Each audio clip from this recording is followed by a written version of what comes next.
Today we are in the third and of course hopefully the last session of this chapter of electrostatics relating with field and potential. Now today we're going to do dipoles, but this time the field due to the dipole at any position. So we're going to consider that as the case today first. Alright, last time we did the field due to the dipole at the end-on, then we did the brood-on. Now we're going to do at any position. That is the general. Consider the dipole.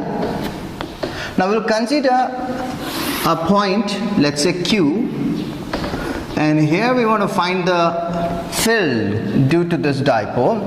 Now the position of that Q is r theta. Let's say r theta are the polar coordinates of the point Q. Now we all know the relationship between the polar coordinate and the rectangular Cartesian coordinate. If you remember, your r theta and xy will be related with x is equal to r cos theta and y is equal to r sin theta. And we all know r is equal to square root of x square plus y square. Well, I don't want to go to that extent now. Well, this is theta and this is r. O to Q. We'll have minus Q here and then a plus Q here. We all know there is an A, that point is B. Well, let's try to find the field at Q. We all know that this thing is L and L. Right. Now, what we will do here is we have this dipole moment P. Alright, the approach, the essence of this particular derivation is based on, we'll have to resolve the dipole moment P into two perpendicular components. One which is along OQ. There. This is my, since it is along theta, so it is like P cos theta component. And the other one which is perpendicular to that, and we will call that one as the P sin theta component. So along theta is your cos theta component. This is your P. Along theta, P cos theta. Perpendicular to that, P sin theta.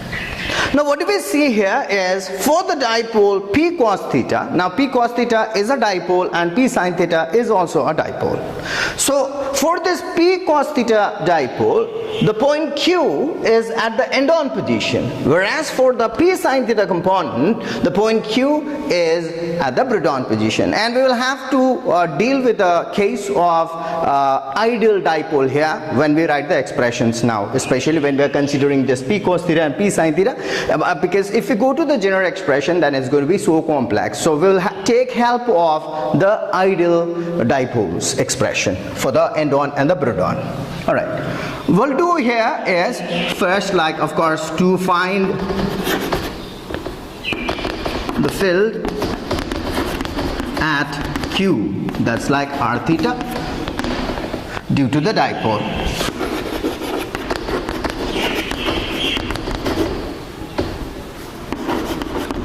Resolving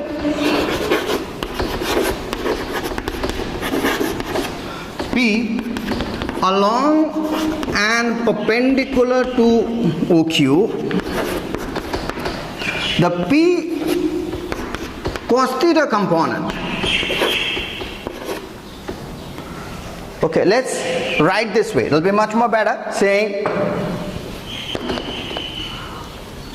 point Q is at the end-on position of the component P cos theta and is at brood-on position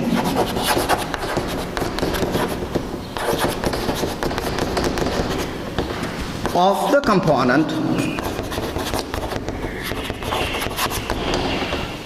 P sin theta. Therefore, field at Q due to P cos theta component.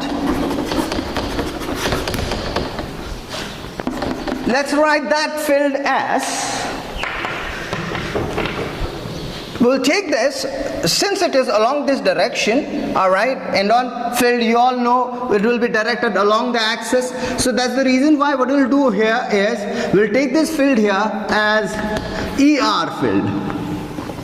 The field which is directed along the axis, because we all know that at the end-on position, the field is along the axis of the dipole.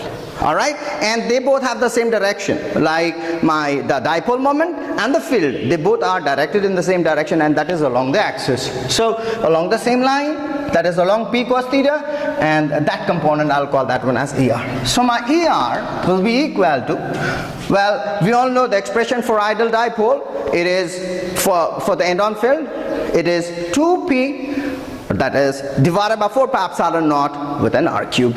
So we're going to do that.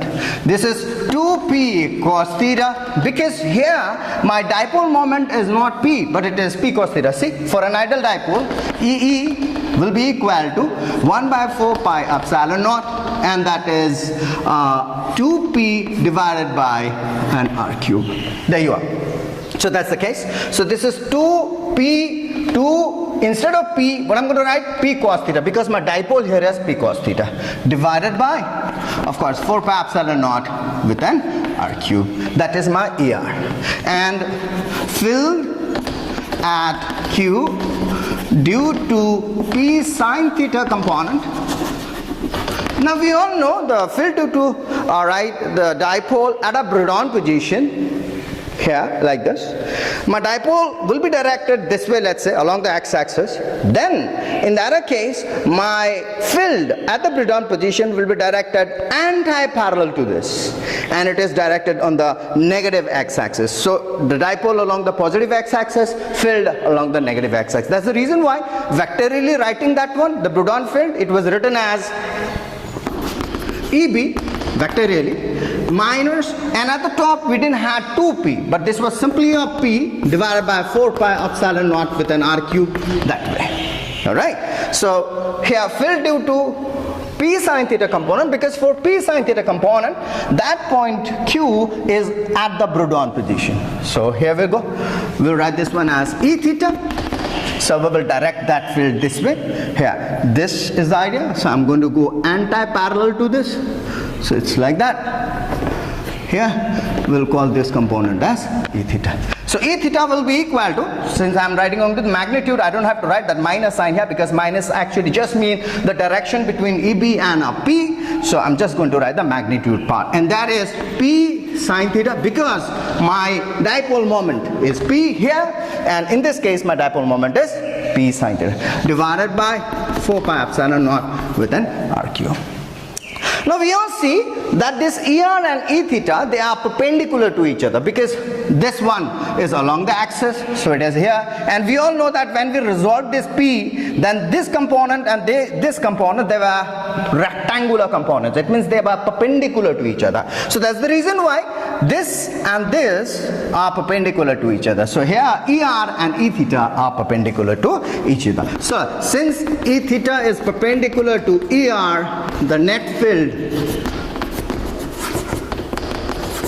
at Q is E is equal to square root of ER square plus E theta square. We all know that R is equal to square root of x square plus y square if x and y are the rectangular components. That's the idea. So E is equal to ER square plus E theta square. I will write that final expression. I'm going to rub this part and write it here. ER square and E theta square. My ER is this and E theta is this. Now when I write the square of this, then this is going to be, see, in both of these cases, P and 4 pi epsilon with an R cube are common in both of them. So here, P and 4 pi epsilon, they are common. And when I write the square of that, the square will be there for that terms too. And since it is inside the square root, when it comes out of the square root, it leaves that square behind. So I will have this one as P by 4 pi epsilon naught with an R cube, and the square root of, from this one, I have 2 and a cos theta. The square of that becomes 4 cos square theta plus the other one is just a sine square theta. And that will come out to be, this is P by 4 pi epsilon naught within r cube. And then this is like square root of 3 cos square theta plus a 1. You remove one of the cos square theta from here, write this one as 3 cos square theta plus a cos square theta plus sine square theta, and that is actually a 1. Alright then. So this is the expression for E, but we all know that E is a vector. That's the reason why we need a direction for this vector. So what is the direction? Let's have a see. Suppose say let's go vectorial approach. Here we are. So I take this one. This is my E. Alright, paragram rule of vectors, we're going to apply that. So let's say this E makes an angle of phi with your ER. Alright, if phi is the angle, alright, between E and ER, the ER is the radial component, right, then tan phi is equal to, what is tan phi? Tan permanently or black? Yeah, permanently will this one, E theta, and the black will be ER. So it is like E theta by an ER, and that is equal to, what is your E theta? E theta is this and ER is that. So all the rest cancels out, leaving you sine theta and then 2 cos theta behind. So it is like sine theta by 2 cos theta, and that is equal to half of tan theta. So we did this general expression. Now let's see whether whatever we did now, is this correct? Because we can check it, alright? We can cross check whether this comes out to be correct or not. Alright. Okay, supposing say my theta is 0 degree. So it means like this Q now falls somewhere here along the axis, because when theta is 0, Q becomes somewhere here. Alright, Q falls along the axis of the dipole. So if theta is 0, let's have a see here. Cos 0 is a 1. And then this becomes a 3 plus 1 are 4. 4 square root of 4 is a 2. So I'll have 2p divided by 4 pi epsilon with an r cube, and that is the end-on field. Perfectly correct. End-on field is 2p divided by 4 pi epsilon naught with an r cube. If suppose say theta is equal to 90 degree. So if theta is a 90, then here we have it. It will be a 90 degree here. Then in that case, the point Q will be at the Bourdon position. Now, so if theta is a 90, cos 90 is a 0, and I'll have a 1 here. So it is like p by 4 pi epsilon with an r cube, and that is the Bourdon field. Alright then. So we did this in our case. Now I want to do potential due to a dipole. Alright, this is only one expression, general expression we find for the potential due to the dipole. Let's see. So this is the potential due to the dipole at any position. Alright, similarly we just do the case of the same idea like at an r theta. So if we do an r theta general case, then we can find out whether end-on, Bourdon, anything like that by putting theta equals to 0 or theta equals to 90, as we have seen just now, the last section. Alright, so here I come once again. This is my Q. I want to find out the potential here. So this is minus Q, this is plus Q, we all know it. And this is a theta, and that's an R. And we all know this is L and this is L. A and a B. What do I do here is I join this, okay, and I also join this. And then what do I do is I take almost a perpendicular from here, longer compared to that. I'll just correct it. Okay.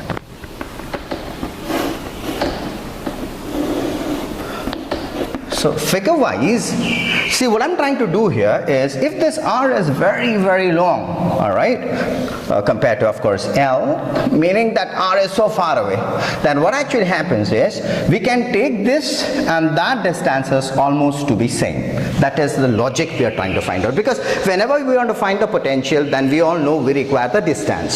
So since that distance is required, Q divided by 4 pi epsilon naught with an R, that R is the distance here. So we have to find the distance of Q from the point B and as well as A. So that's the reason why we are just coming to this section. Alright, here we go. So we can either do this, alright, we can take a perpendicular over here. We can also do one more thing, and that is either we can do this like this here. All right, we can even do this, and from here we can go to this section. So this, any geometry can be worked out. Actually, we can even do this. So I think doing this one will be much more better, because if this is theta, I already know it, then I don't have to go a place over here. This is 90 minus theta and so on. All right, here we go. So this is theta and that is theta. So we all know this is L. So if this is L, then how much is this? This section, how much is this? This is, if this is L, then this is L cos theta. Okay. And if this is L, mind you, this is a 90 degree drop. So if this is a L, then what is this? This is again L cos theta. From here to there is an L cos theta. From here to there is an L cos theta. So I know this much is R, and AQ is almost, if I call this point as, let's say, C and a D, then this is O, all right, then my AQ is actually equal to CQ, okay, and what is my CQ? CQ is R plus L cos theta, and what is my BQ? My BQ is like almost DQ, and what is my DQ? DQ is R minus L cos theta. Let's write it from the figure.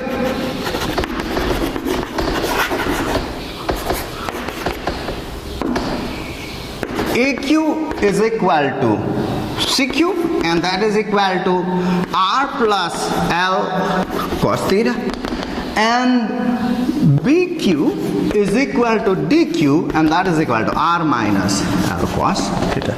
Okay. Therefore, potential, net potential we write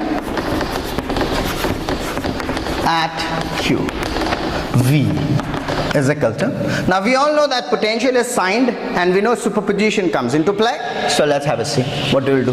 We'll write this one first. Let's write the positive term first due to this one, that is due to the charge at B. So it's going to be Q divided by 4 pi epsilon naught with, of course, BQ. And then because of that one, the charge is a negative. That's the reason why potential due to that is negative. So I'll write minus Q divided by 4 pi epsilon naught with Q. And that is equal to Q by 4 pi epsilon naught. You can take this thing common if you want to, divide by 1 by, what's my BQ? My BQ is R minus L cos theta, and that is a minus 1 by R plus L cos theta, because your AQ is R plus L cos theta, and that is equal to Q by 4 pi epsilon naught. So we'll have this one as R square minus L square cos square theta, the LCM part, and I'll have that R plus L cos theta, and because of minus, that will be minus R plus L cos theta. Here we go. All right, so I'll have this one as, mind you, this is L and a cos theta. So I'll have 2L cos theta there. So this is Q into 2L cos theta divided by L cos theta is a 2L cos theta, divided by 4 pi epsilon naught with R square minus L square cos square theta. Here we go. And that is equal to, we can take that one as P if you remember. So it is like P cos theta divided by 4 pi epsilon naught with R square minus L square cos square theta. Here we go. This is the general. If you want to write that in a dot product term, we can still write it. But what I want in case of dot product, when I write it, then I'll have to take for an ideal dipole. That'll be much more better a situation, because I'll bring in that R thing into play. If you want to see, you can see it. For ideal dipole, R is greater than L, or L cos theta. So L cos theta part can be ignored. So I'll have this one as V will be equal to P cos theta divided by, I'll have 4 pi epsilon naught with an R square. So if I write that one as P, you can bring in R hat into play if you want to. Otherwise, you can just bring R also and apply that. That's your wish. So if you bring R hat, then it's just simply this one. All right, it can be P dot R hat, because P dot R hat will give you P 1 and a cos theta. Theta is the angle between P and R hat. There we go then. All right, so this is the general expression for the potential due to the dipole. Okay, the next topic we will do, it's very important from 2 marks, all right, questions perspective. So this one is forced experienced, I mean, it is much more better to say torque on a dipole. Alright, there will be forces, alright, which will be acting on the torque, and if these forces, we know that if they are not acting along the same line, but if the forces are equal and they are not acting along the same line, then there will be a torque acting on the body. If the forces are not equal, alright, even, but they are opposite to each other, not acting along the same line, then in that case there will be a linear as well as the rotational force acting on it.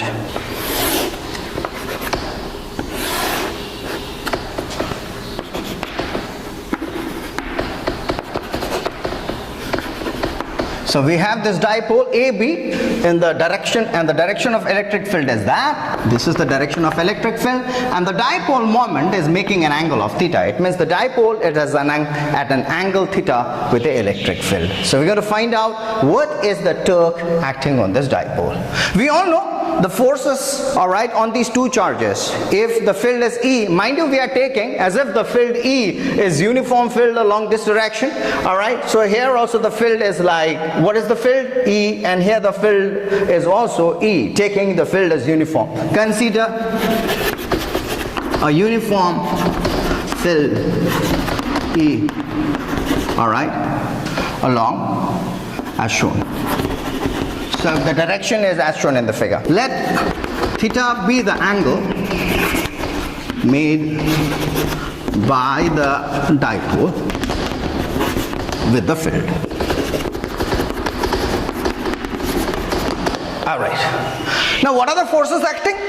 Now we all know that whenever there is a charge, alright, placed in a field, we all know that field is force on a unit charge. And if I have a Q charge there, then the force on that charge will be Q into E. See?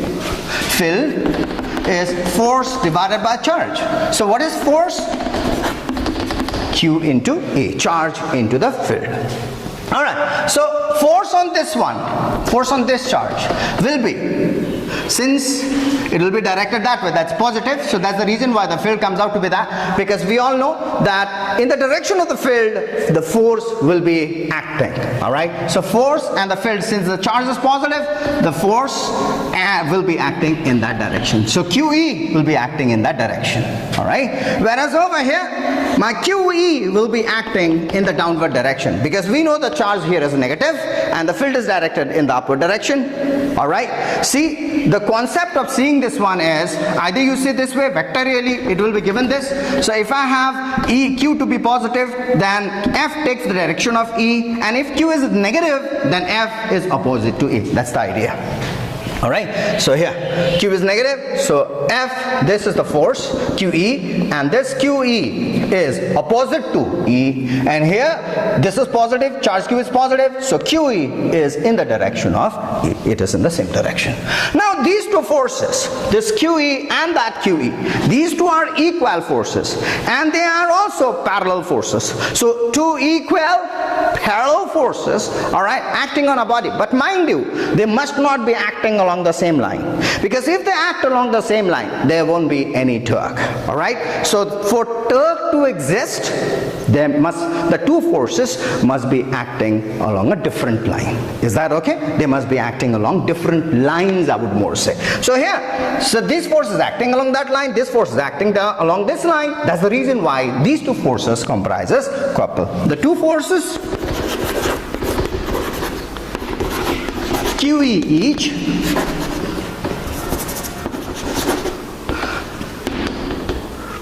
alright, being equal, opposite, and not acting along the same line.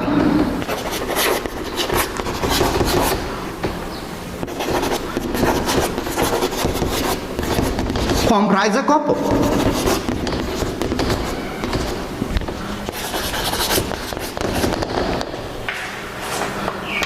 Now we will straightway go and find out the moment of this couple, a moment of the couple, or we also call it as a torque. Okay? Therefore the moment of the couple or torque, I will go to that section and do the problem now. Therefore the moment of the couple or torque shall is equal to, we all know the moment of couple or torque is nothing but it is the magnitude of any one of the force into the arm of the couple. And this arm of the couple here is going to be this one. I can produce any one of this line of the force and draw perpendicular from the other section. Then that becomes this one. So this is my A and that's B. Let's call this point as C. Then my AC becomes the arm of the couple. Alright, perpendicular distance between these two. Alright, so here we go. What is my AC? If this angle is a theta, we all know alternate wise that angle is a theta. And I know this AB is actually 2L. Alright, AB is equal to 2L.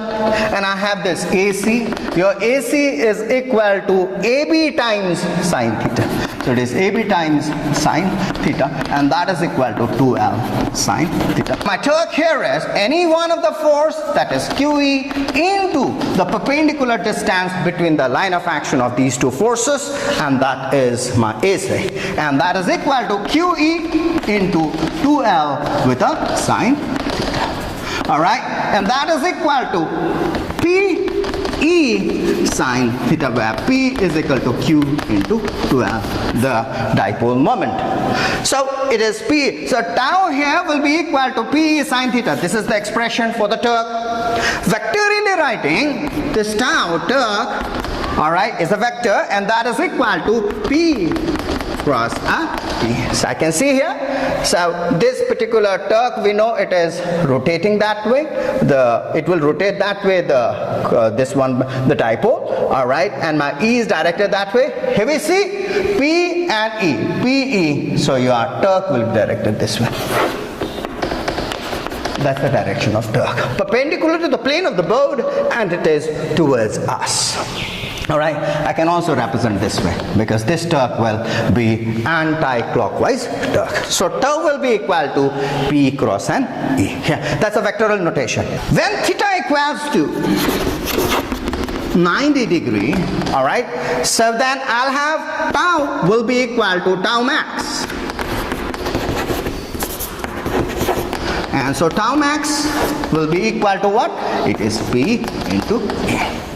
When theta is equal to. And at this point, if your E is equal to 1, dipole moment can be defined or can also be defined as the maximum torque acting on the dipole when the dipole is placed at right angles to the unit field. Mind you, the right angle is important because theta must be a 90 degree. Alright, so it is when it is placed at a right angle to the unit field. My E also must be 1. Meaning to say this, when E is equal to 1 and theta equals to 90, then your tau max is equal to E.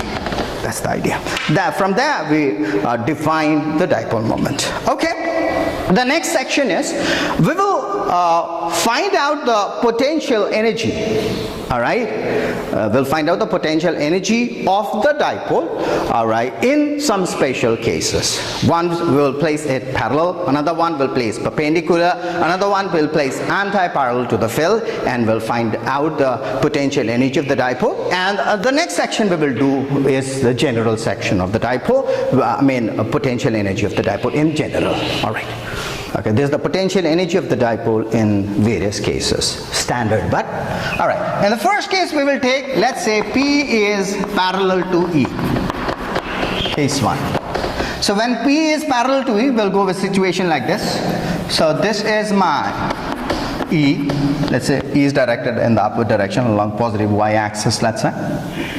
And my dipole is also directed in the same direction. Let's say my P is also directed in the same direction. I know that this should be a negative charge and that must be a positive charge because dipole moment is always directed from the negative to the positive charge.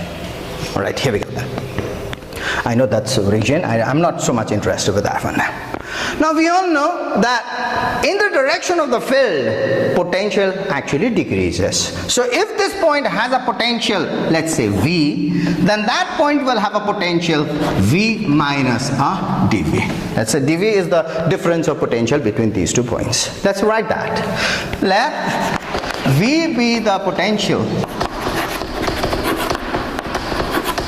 at A and V minus dV that at B. Because we know that potential decreases in the direction of field. Okay, now we all know, therefore the potential energy will straightway go for, therefore the potential energy of the dipole, it's kind of mutual potential energy expression type. U will be equal to, let's see, the potential energy. You know, potential into charge is potential energy. We all know potential V is equal to work done per unit charge.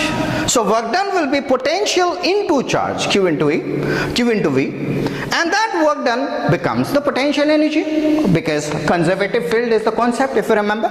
So here it should be Q into V. So here my potential energy of this particular charge is minus Q and a V, and there it will be plus Q, and the potential there is V minus a dV.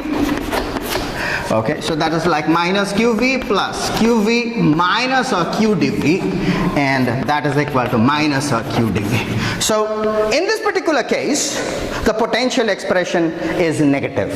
All right, when P is parallel to E. We'll take the second case, case 2. Case 2 is like when P is anti-parallel to E. All right. So when P is anti-parallel to E, let's have the picture. This is my E, and here I have my P.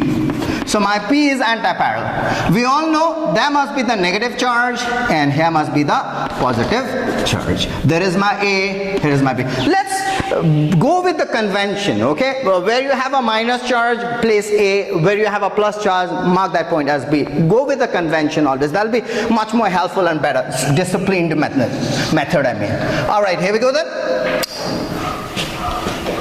If the potential here, once again, we'll take that as V, because this is the direction of the field, and here, all right, the potential will be V minus dV. So this particular section, right from here, let this one and the potential energy of the dipole, this much, all right, we can add in there too.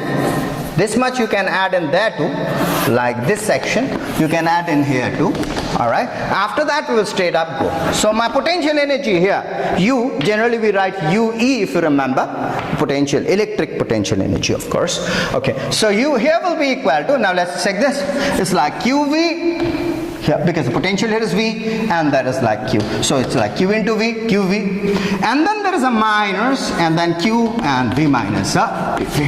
And so that will be equal to QV minus QV with a plus Q dV, and that is equal to Q dV. Well, in this particular case, the potential is positive. All right. Let me tell you one more thing here.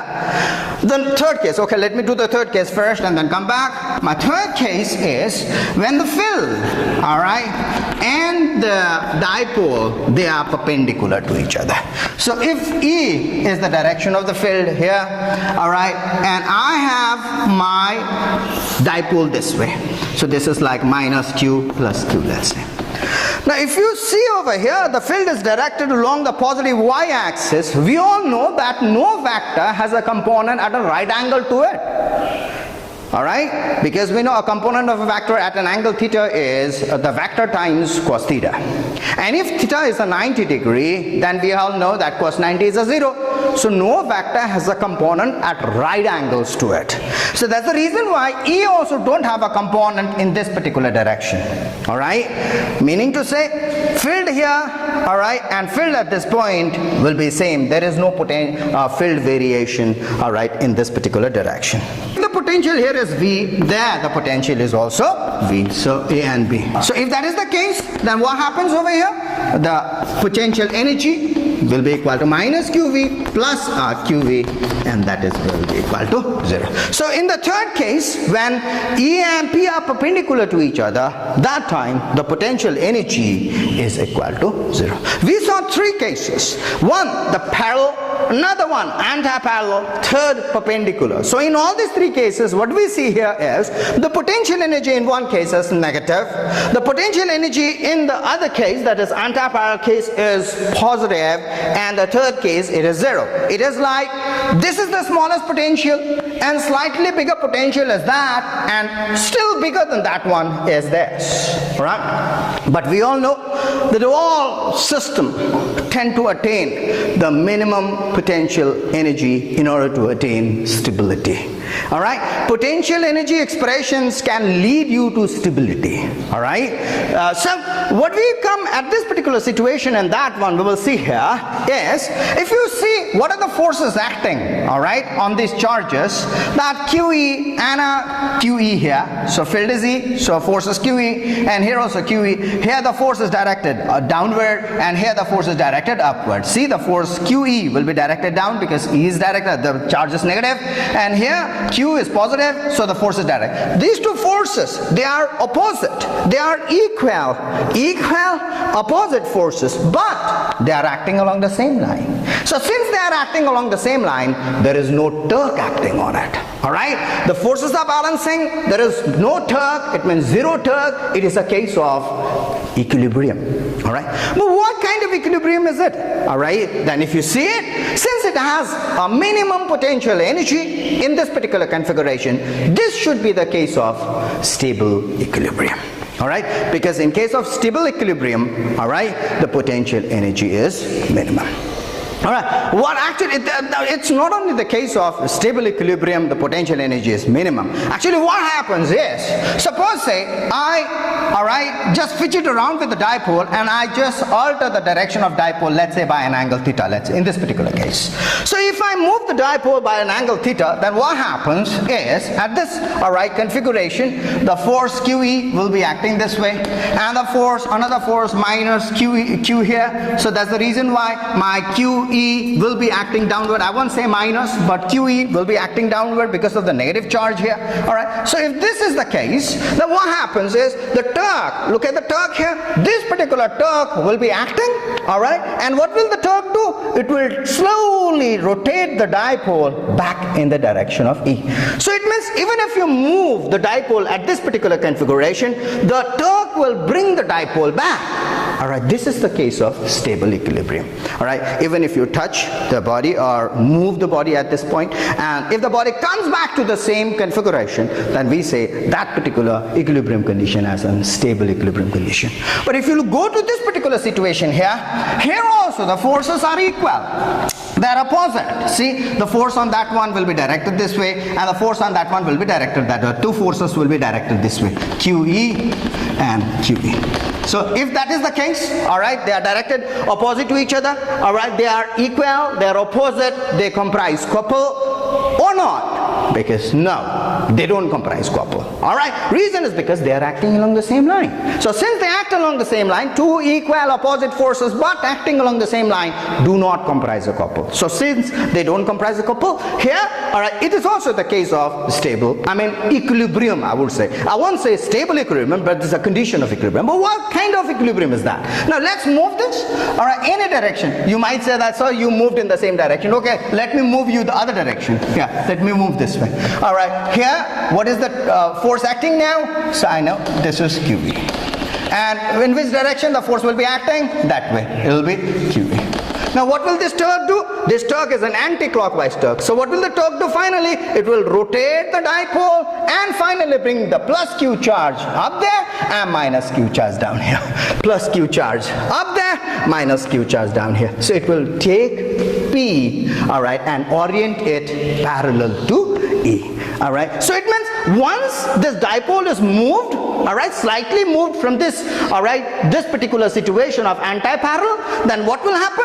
The dipole will never come back to that particular orientation again. It will go and align itself parallel to E. Such kind of equilibrium is called unstable equilibrium. So this is the case of stable equilibrium, and that's a case of unstable equilibrium. We do the potential energy of the dipole one, final one, and that is in general. Now that was the, like standard case of finding potential energy of dipole placed in an electric field. Now this one will find out the potential energy of the dipole, alright, when it is oriented in any direction. Let's see. Let's consider electric field once again in the same direction, in the positive y-axis direction. We'll take the dipole here this way, alright, making an angle theta. So this is the direction of the dipole, P. Alright, we'll have this minus q and plus q. I'm not so much interested with that one now. I know this is my A and a B. Okay then. So what is the torque acting on the dipole?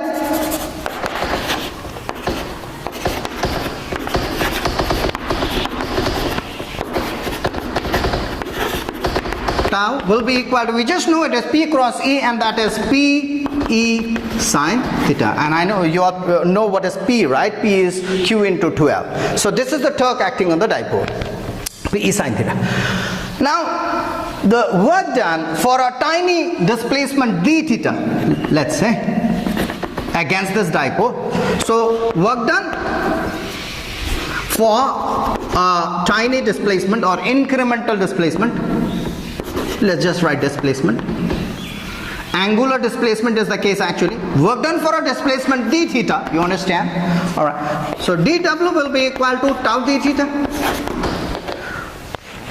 Therefore, the total work done.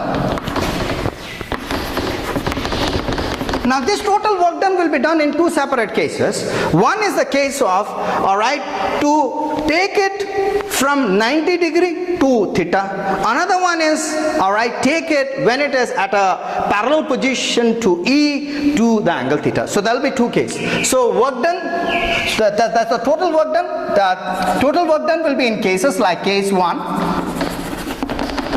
Case 1 is the case of, alright, when theta is equal to, let's say, 0 to theta equals to theta. That's the first case. The second case will be theta is equal to 90 degree to theta equals to theta. That's the case. We all know that when theta is a 90, then the potential energy of the dipole is what? 0. We just saw it. When it is parallel, it is minus q dv. When it is anti-parallel, it is plus q dv. And when it is perpendicular, then that time it is what? It is 0. And that's the case here. When theta equals to 90 degree, your potential energy of the dipole is 0. So we take from 0 to when it has an orientation of theta. That's the case. And this one is the case of when theta is equal to 0. That means like initially it was parallel to E. Alright, that is the case of the stable equilibrium position. From the stable equilibrium position, you move that to an angle theta. So find out what is the potential energy of that one. Alright, here's the case. So U, once again we can say it, will be equal to integration of dw, and that will be integration of tau d theta. And where are you moving from? Theta is equal to 0 to theta is equal to theta. That's the case. Alright, and that is equal to integration of Pe sine theta, alright, with a d theta, and that is 0 to theta. And that is Pe, because P and E are constants of this integration. We take that one out, and integration of sine theta is minus cos theta with a limit here 0 to theta. And that is equal to Pe with a minus cos theta minus a cos 0, and cos 0 is a 1. So we're going to take that a case. So it is like minus cos theta. Okay, let's write it. Minus cos theta and then plus 1, because minus a plus and cos 0 is a 1. So this will be equal to Pe with 1 minus cos theta. So this is one of the case. Let's do the other case. The other case is here. My U will be equal to, well, you do all the integration part and then you just come up with that Pe with a minus cos theta, and then let's put the limit. The limit here is going to be, it is from theta is equal to 90 to theta is equal to theta, right? So this is the 90 lower limit and upper limit is a theta. So that's the case, and that will be equal to Pe, and this will be minus cos theta, because cos 90 is a 0. So that's minus Pe with a cos theta. Well, I can write that one as minus P dot can be written in the vector form in the dot products of these two vectors. Okay, that is the case. The next one we will do is oscillations in dipole. It means like I place the dipole in an electric field, alright, I want to find out what is the time period of oscillation of the dipole, because this dipole will actually oscillate about its main position. The main position is going to be the stable equilibrium position. When you just fidget around, we all know that it will go back to its same position, but we all know because of the inertia case, it will shoot on the other side, and that is how the, like the swinging oscillatory motion will start on. We'll try to find out what is the time period of the dipole. For our displacement theta, of course angular displacement theta, restoring torque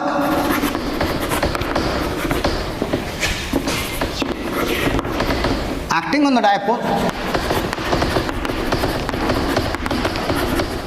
will be equal to, tau will be equal to minus PE with a sine theta. Now, this is for the first time we have put in a minus over here. Why is that minus? Meaning here that the torque, tau and theta are opposite to each other. Since tau and theta are opposite. Alright? Because tau will always try to reduce theta. That's the case. That's the question of the restoring torque. Alright. Now what is tau? If I is the moment of inertia of the dipole, then we all know that I is equal to, tau is equal to I d2 theta by dt square, and that is equal to minus PE with a sine theta. For a small theta, we will take the case now. So d2 theta by dt square will be equal to minus PE by an I with theta. We will write over here where when theta is small, we all know sine theta is almost equal to a theta. Alright, that's the case. So d2 theta by dt square, we will take this one as minus omega square theta. Well, omega square is equal to PE by an I. We'll take this one as an omega square. Reason is because if you see this exactly represents a simple harmonic motion. Alright? So if this is a simple harmonic motion, this omega, if you remember, that it is actually called angular frequency, and from where we can actually find the time period of oscillation of this dipole. Therefore, the time period of oscillation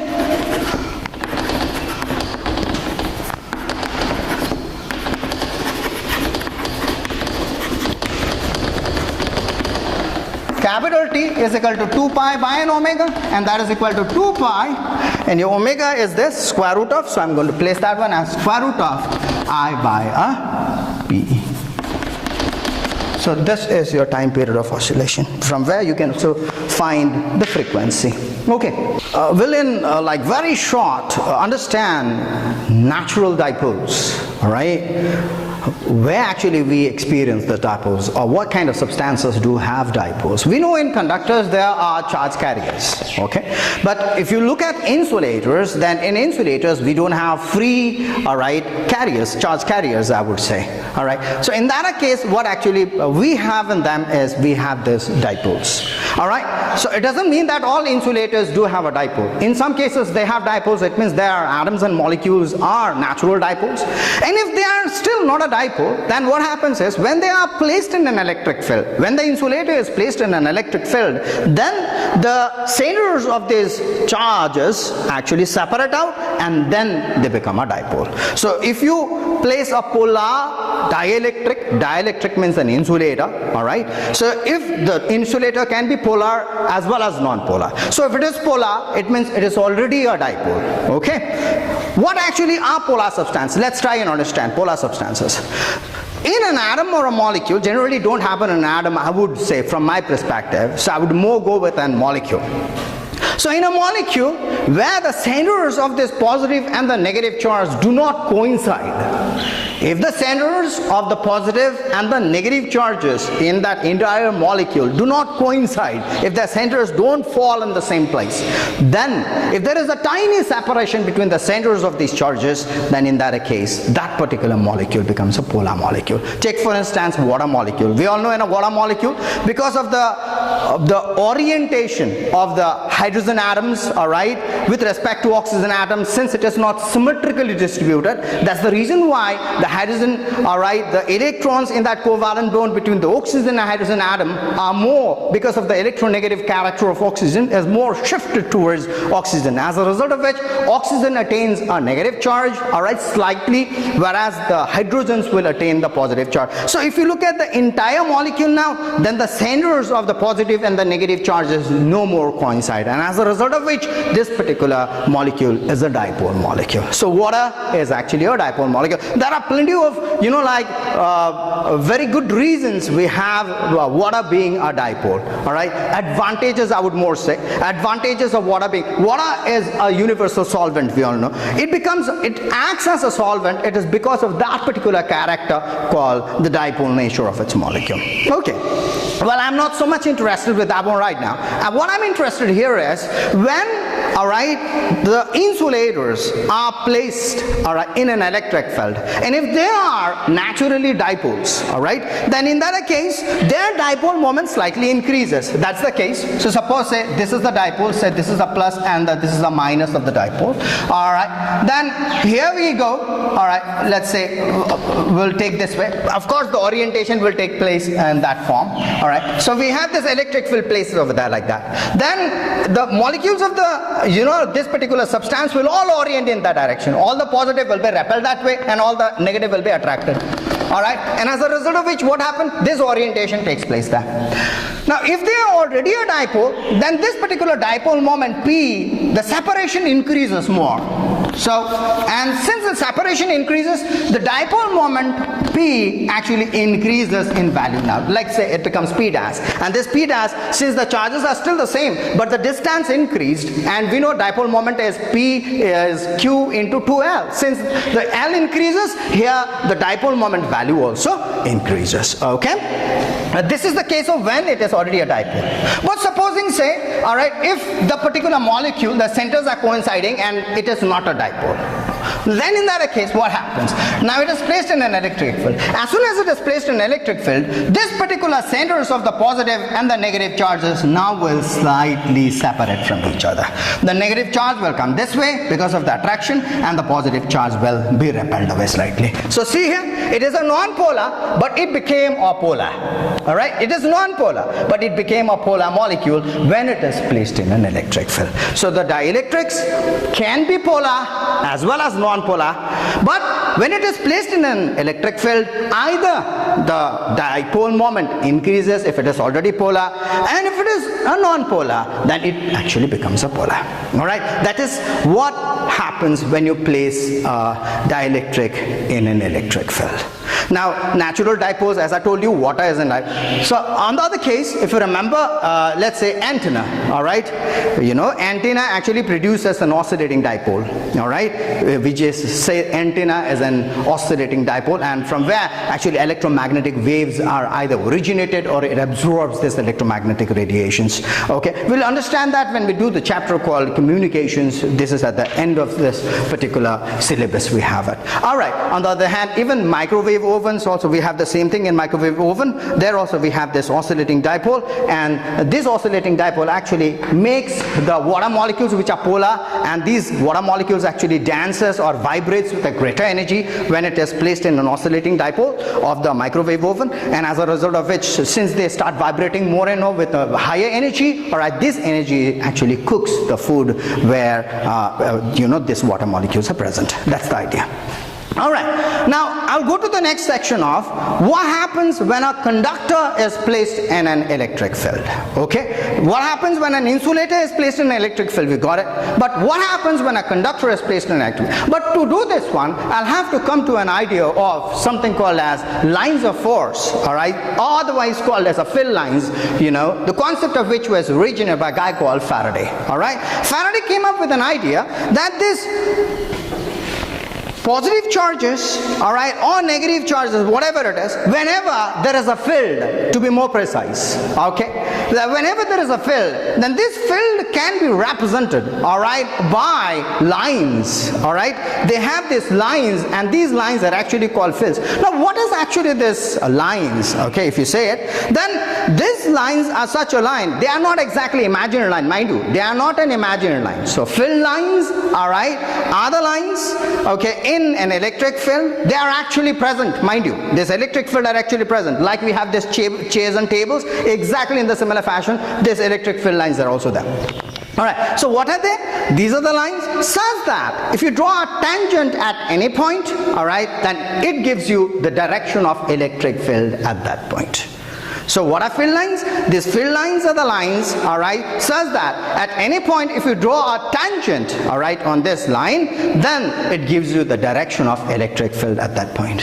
Okay, first thing is that. And the second thing about this one field line is the number of field lines crossing through unit area, alright, the number of field lines crossing through unit area normally actually is directly proportional to electric field at that point. In fact, that will be called as electric field. Later on you will come to know. This will be the next section I'll be dealing with when I will start Gauss theorem and the concept of Gauss.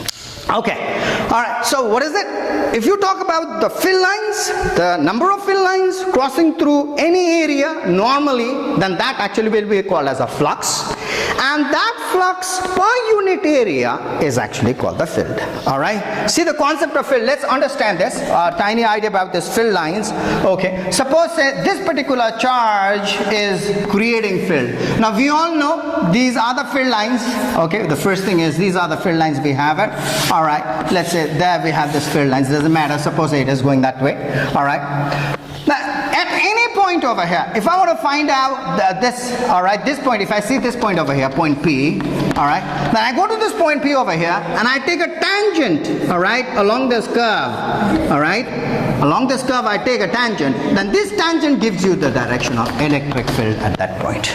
So tangent at that point gives you the direction of electric field. There are properties of this electric field. Let's try and understand. There are a few topics of electric field. We'll try and understand those topics here. Okay, what are they? These are called properties of field lines. Now, one more thing I'd like to tell about this one is, why are they called? They were actually originated, otherwise coined as lines of force.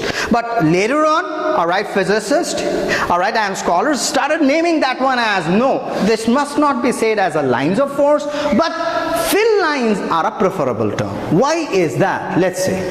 Reason is because if I call lines of force, alright, these lines are already there, even if there is a charge present here or not. See, the lines are still there, whether there is a charge here at this point or not. But if you want to talk about, if you have a charge here, and if there is a field E, then the force will be actually QE, alright. So this will be the expression for force acting on a Q charge.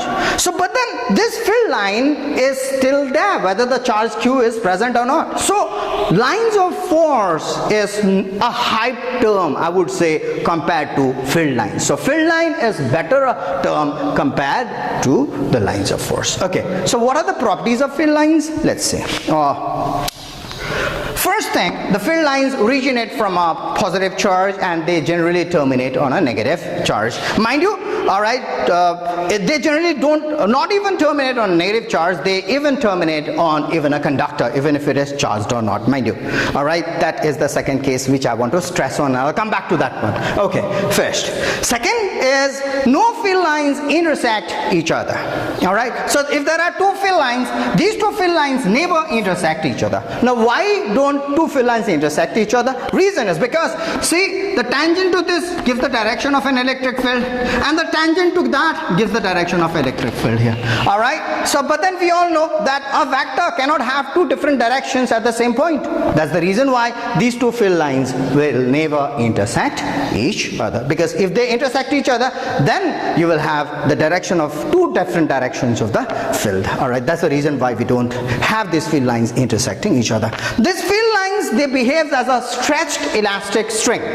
They behave as a stretched elastic string which tend to contract lengthwise. So these field lines actually, suppose you have a positive charge here and you have a negative charge here for time being. Now if I have these field lines, let's say this way, then what actually will this field, we all know that the field lines are directed from the positive charge and terminate on the negative charge. We also know this from the other perspective that positive charges are the source charges, negative charges are the sink charges. So what actually happens is this, if this, alright, field lines tend to contract lengthwise, then what will happen? This positive and the negative charge, they will attract each other. That's the concept. Alright, that's not only the case, we will also see that the field lines which are directed in an opposite direction tend to attract each other, and the field lines which are directed in the same direction, they repel each other.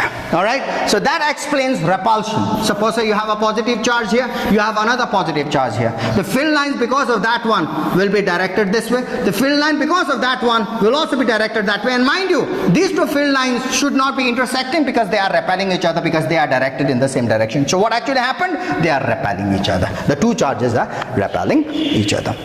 This particular thing also explains, the field line concept also explains induction. Now, we all know that induction precedes attraction. So what do you mean by that? Let's see it. Meaning to say is, suppose that this body is positively charged, alright, on the other hand, there is some other body here. So if this second body, if this is negative, then also this positive body will attract it. And if the second body is still not a charged body, but like just a conductor, alright, then also this positive body will actually attract it. Why? How is that? Reason is because first an induction happens.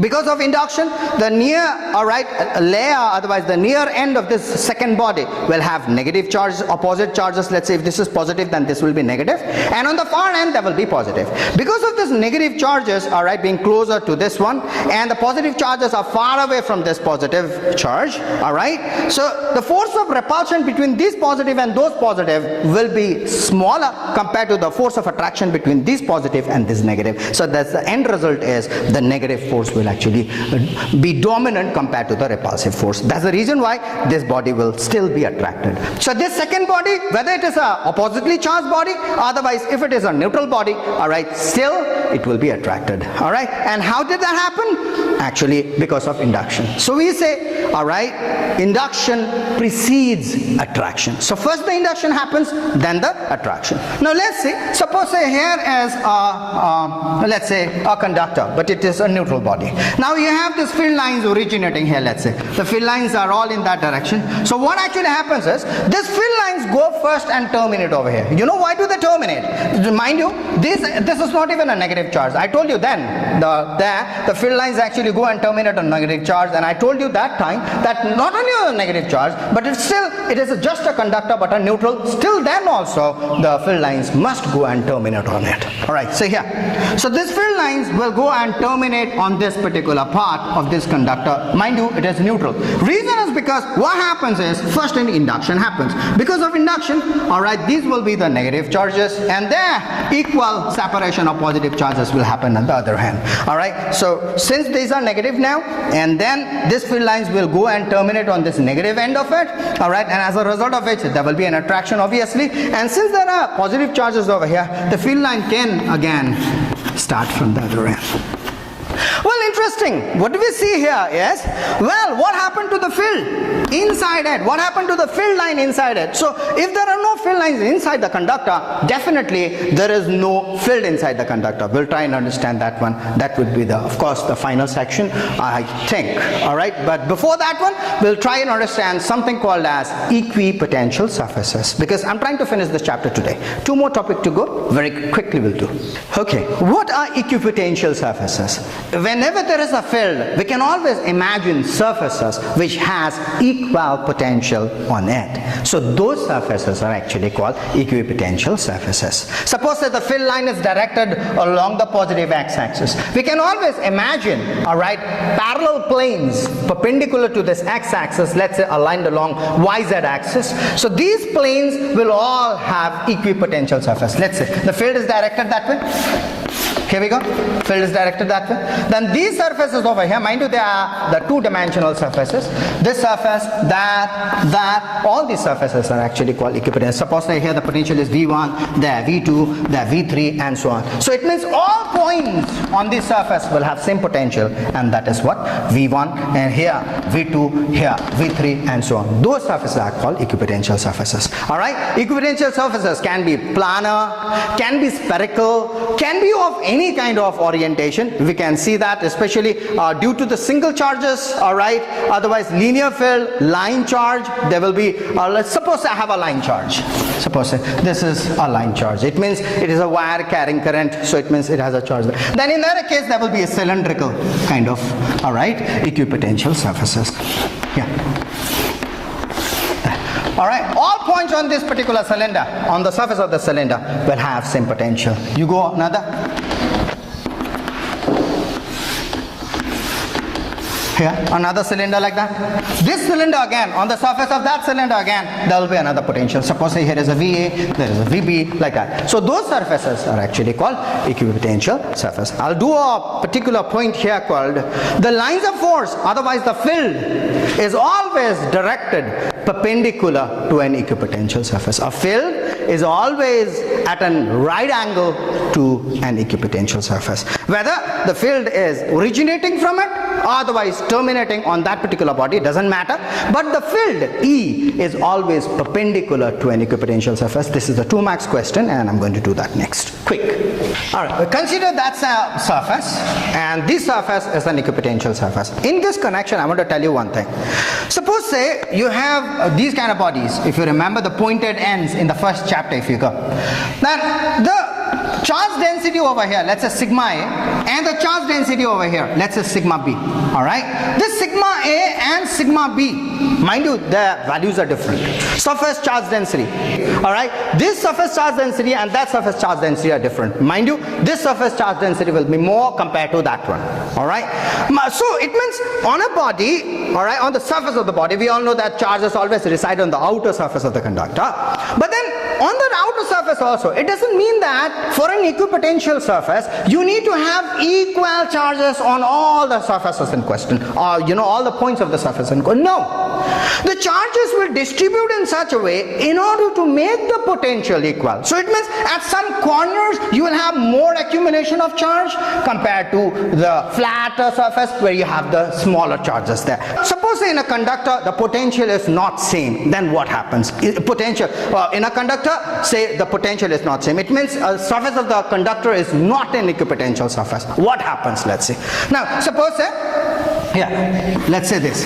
So this is a surface, and where these are 2 points, let's say A and B, and here you have, say, more number of charges, and here you have less number of charges. Let's say here is a plus Q charge, here is a small q charge. Alright, at these 2 points, let's say.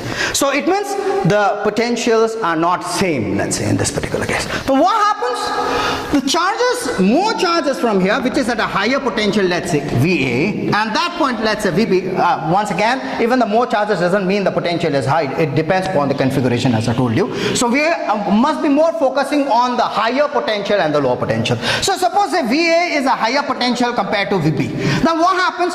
Charges will always flow from a higher potential towards the lower potential. So these particular charges, positive charges of course, will start flowing from the higher potential to the lower potential. And this flow of charge keeps on happening on and on and on. And this flow of charge stops, comes to a halt only when VA and VB becomes equal. So it means when the potentials are maintained equal, then the flow of charge stops. So initially when you charge a body, then like the charge distribution happens. For some time the charge distribution happens. This one we call that one as a transit behavior, changing behavior. But the transit behavior happens so quickly, and the charge actually distributes itself so quickly on that particular surface that each and every point now, alright, is maintained at the same potential, and after that the flow of charge stops. This is the equilibrium condition.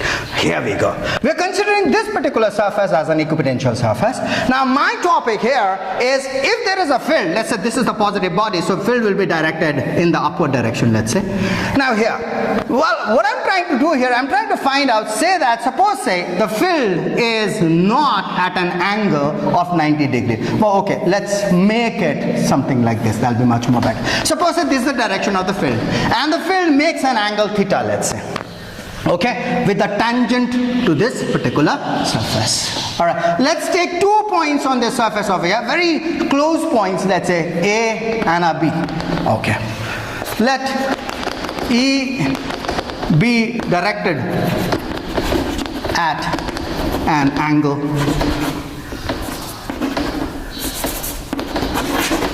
theta, all right, to the surface.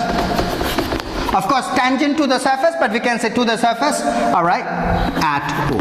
So this point is, let's say, O. Consider 2 points, A and B, about O. Now, let's resolve E and bring a component of E along the direction of the tangent, that is along the surface, along theta, let's say. Then this component is going to be E cos theta. So right here, component of E along AB is equal to E cos theta.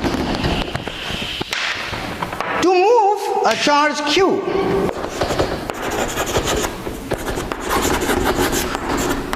from A to B. Now what is the force acting on a charge Q? Q E cos theta, because my field is not E in that direction, but it is E cos theta. E cos theta is the force on unit charge. So on Q charge it will be Q into E cos theta. So to move a charge Q from A to B, work done, W or dW, whatever it is, dW1, that's right, and that is equal to, it will be equal to QE and then cos theta, that is my force, into AB. Force into displacement, that is my work done. And because AB and E are in the same direction, all right? Okay, that's my first case. From the definition of potential, equipotential surface, let's take from the definition of potential is fine. The work done, mind you, the work done means the same work done. dW2 will be equal to Q. You know, work done to move a Q charge from one point to another will be the potential energy, all right, and that is the work done. Work done will be what? Charge into the potential difference. So it is like Q into VB minus a VA. Potential difference, charge into potential difference, and that is equal to 0 since VA is equal to VB. Equipotential.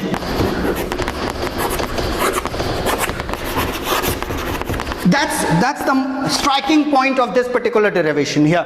VA is equal to VB. Equipotential. We are talking potentials are same. Potential at A, potential B are same. Because what kind of surface? Equipotential surface. So since dW1 is equal to dW2, therefore PE sine theta, I'm sorry, it's a cos theta. PE cos theta and then AB will be equal to 0. We all know that PE and AB cannot be 0. It's not P, I'm sorry, it is Q. So Q, E and AB cannot be 0. Why they cannot be 0? Because Q is any charge I'm considering. Why? Am I considering a 0 charge? No, I'm considering some finite charge Q. Okay, so Q cannot be 0. Is E 0? No, I'm saying that this body is charged, so it will definitely have a field. So E cannot be 0. Is AB 0? How can AB 0? I'm saying there is a finite distance AB. AB cannot be 0. So what must be 0 then? Cos theta is a 0. That's the demand. So cos theta is equal to 0. Since Q, E and AB cannot be 0. Alright, since cos theta is 0, and that is equal to cos 90 degrees. Therefore, theta equals to 90 degrees. So I can see here that the field is always perpendicular to an equipotential surface. The last topic I will deal and we'll stop. Okay, I remember I was talking about when the insulator is placed in an electric field, then we know that it becomes polarized, all right? If it is already polarized, then the dipole moment increases, all right? Otherwise, it becomes polarized. The phenomenon is called polarization, all right? In fact, actually, it is the dipole moment, net dipole moment created or originated or produced per unit volume of that particular spaceman is actually called polarization, all right? It is actually taken as a polarization vector, that dipole moment per unit volume. Okay, I'm not interested with that one. Right now, I'll talk about what happens when a conductor is placed in an electric field. Let's see. So this is a conductor in an electric field.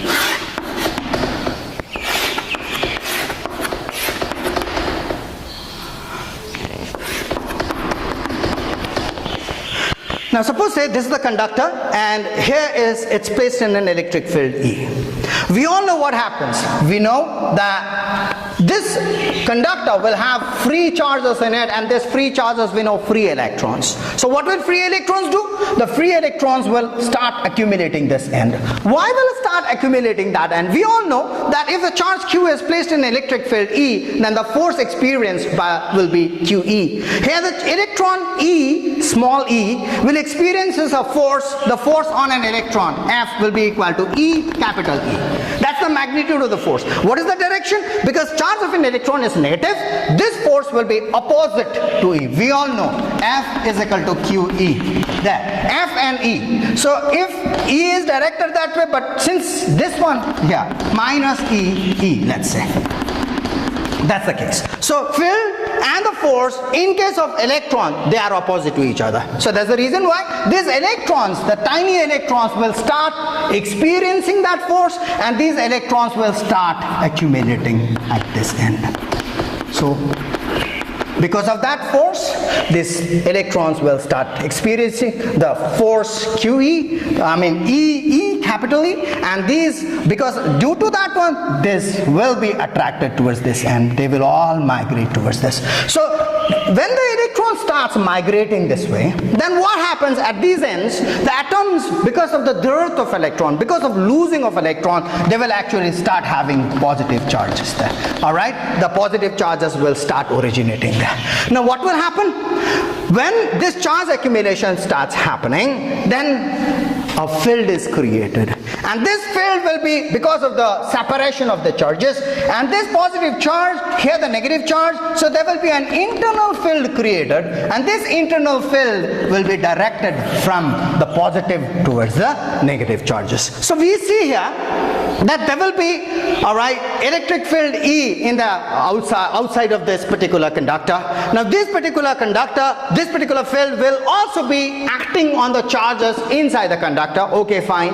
Now but then what happens after some time, when this internal field is created because of this charge separation, then inside the conductor there will be the net field. What is the net field? The net field E dash will be equal to E minus and EI. All right, because E is directed that way, E is directed that way, and EI is directed this way. So that's the reason why there will be the net field E dash, and that will be equal to E minus and EI. So after some time, what will happen? The electrons will still experience the force, and that time the force F dash will be equal to E and E dash. Let's not write the negative sign, we have it. See, now the reduced field is E dash, net field inside the conductor, and the force on the electrons will be F dash, and that will be equal. So the force will start becoming smaller and smaller and smaller, and as a result of which electrons will start experiencing a smaller force, and they will slowly, all right, in a smaller rate migrate still towards the left.